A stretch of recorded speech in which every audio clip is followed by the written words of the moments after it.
ఏంటంటే ఆయన approach to the Saibaba as a film what he want to present that is very important to me. I'm only at the background. I'm only at the background. What ever he tells I'm going to satisfy him first. Before that, I have to like myself, what I am doing in each and every film like. But in this film, it's a different approach. The Kodi Ramakrishna garu chestunnaru. Different approach to the as a film to present a lived character in this earth who did public service so much. So in that aspects I like that concept, what his way of thinking to present the movie, that is wonderful. And whatever he gave me the situation, ఏం situation నాకు ఇచ్చారో దానికి ఆయనకి నచ్చినట్టుకు at the same time నాకు ప్రత్యేకంగా పర్సనల్గా నేను like చేసిన తర్వాత కదా మిగతా వాళ్ళు లైక్ చేసేది. నేను పాడితే కదా మీ వినేది. లోపల 1000 థాట్స్ వెళ్ళవచ్చు, బట్ బయటికి చెప్పేది ఒకటి చెప్తున్నాం. బాబా సత్యసాయి ఇది ఒక డివోషనల్ ఫిల్మే కాదు. బాబా ఒక మనిషి, గొప్ప మనిషి. అంటే దేవుడు అనేది మంత్రంతో చేసి ఇలా చేస్తే ఆయనతోటే పోద్ది, అలా కాదు. నేను చేసే ప్రతిదీ మనిషి కూడా చేయాలి అనే ఉద్దేశంతో మనిషి చేత తను చేసిన పనులన్నిటికీ ఓనమాలు దిద్దించిన మహా వ్యక్తి. ఆ గొప్పతనమే ఆయన భగవంతుడిని చేసింది.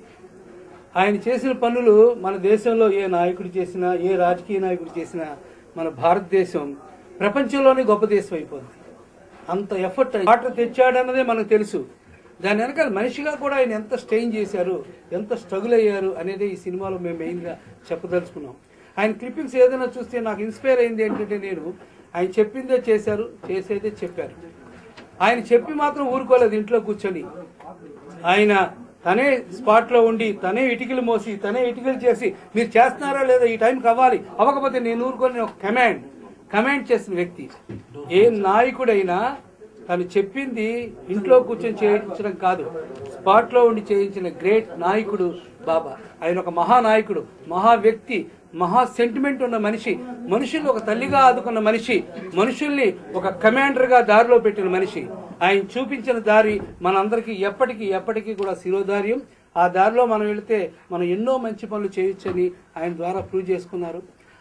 ఆయన చేసిన పనులకి, ఆయన వ్యక్తిత్వానికి, ఆఖరిని జరిగిన విషయానికి జనమందరూ ఎంత ఎమోషనల్ అయ్యారు, ఎంత బాధపడిపోయారని ఆ ఓవేషన్ చూసి కరాటం రాంబాబు గారు చెప్పారు. ఆయనకి బాబా గారి గురించి కూడా తెలియదు. సార్ ఇంత మనిషి, ఇంత గొప్ప వ్యక్తి. ఆ రోజు నిజంగా శ్రీరాముడు ఆఖరిని అడవికి వెళ్ళినప్పుడు కూడా ఇంత చూడలేదు, కానీ ఇంత ఓవేషన్ ఏంటండి. నేను మాత్రం బాబా సత్యసాయి బాబా గారి మీద సినిమా తీయాలి, స్టాండర్డ్గా తీయాలి, ప్రపంచం అంతటికీ చేయాలి. అదే బాబా గారికి నేను సేవ చేసినట్టని ఆయన ఇచ్చిన ఫ్యాషన్ నుంచే మేము ఈ సినిమా తీస్తున్నాం. అందుకని ఆయనకి ఎంతో కృతజ్ఞతగా ఉన్నాం.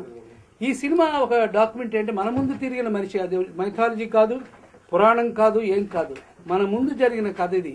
అంటే ఒక విధంగా డాక్యుమెంటరీ కింద ఉంటుంది. ఈ డాక్యుమెంటరీని కథగా పెట్టాలంటే దీనికి కావాల్సింది మ్యూజిక్, గ్రేట్ మ్యూజిక్. మ్యూజిక్కే హైలైట్. దానికి మా ధైర్యం ఏంటంటే గ్రేట్ పర్సనాలిటీ. మ్యూజిక్ అనే దానికి ఆయన పేరే మ్యూజిక్గా చెప్పుకోవాలి, ఇళయరాజా గారు.